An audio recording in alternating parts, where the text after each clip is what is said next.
NBC's Mike Taibbi was in the courtroom during today's hearing. He joins us now live from Centennial, Colorado. Mike, give us a sense of what it was like inside the courtroom. Well, I think, Alex, there was a lot of anticipation by everybody about what this defendant's demeanor would be like.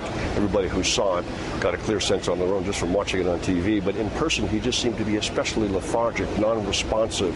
When the court officer said, "All rise," to begin the proceedings at 9:31 local time, it took him 3 or 4 seconds to actually get to his feet. He was helped to his feet by one of his 2 public defenders, Tamara Brady.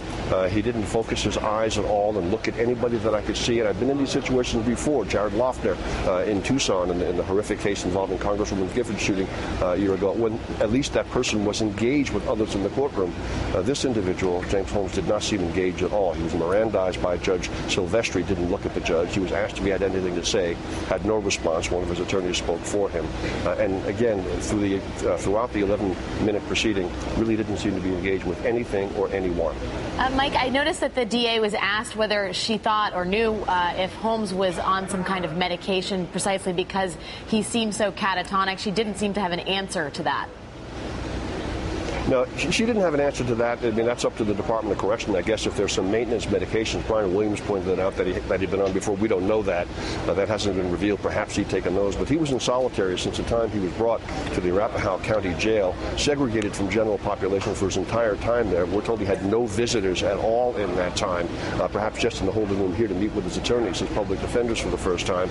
Not only didn't have any visitors, but he wasn't even talking to the cops, reportedly not cooperating in any way since he was apprehended in the early morning hours Saturday morning. A couple of things about the hearing, Alex, if we have time to go over this, that I thought were important. One was that the judges, as he said, Judge Silvestri, is going to draft his own motion and order on limiting pretrial publicity. That doesn't automatically mean a gag order, but it means that for the long period before that's in arraignment, and it may be several months, there's going to be a real restriction on what we, the press, and therefore we, the public, can know about this case. The search warrant has already been sealed. That order was referenced today. And here's a second thing.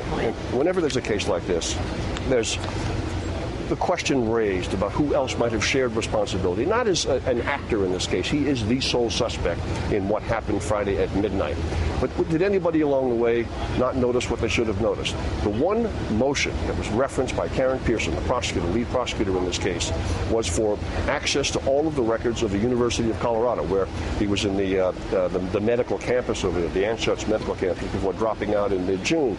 Now, allegedly, he had a lot of the online purchases of ammunition delivered to an address at the campus.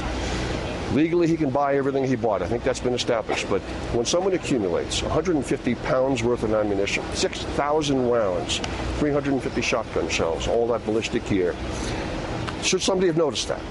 Did he use that address legitimately? Did he have access to an address that the school provided for him? Who knows? But the motion was made in reference this morning to get access to all the records at the University of Colorado relating to this defendant. Alex? NBC's Mike Taibbi, some very important pieces of information, good observations. Thank you, sir, as always. I'm sure we'll be talking to you in the coming days.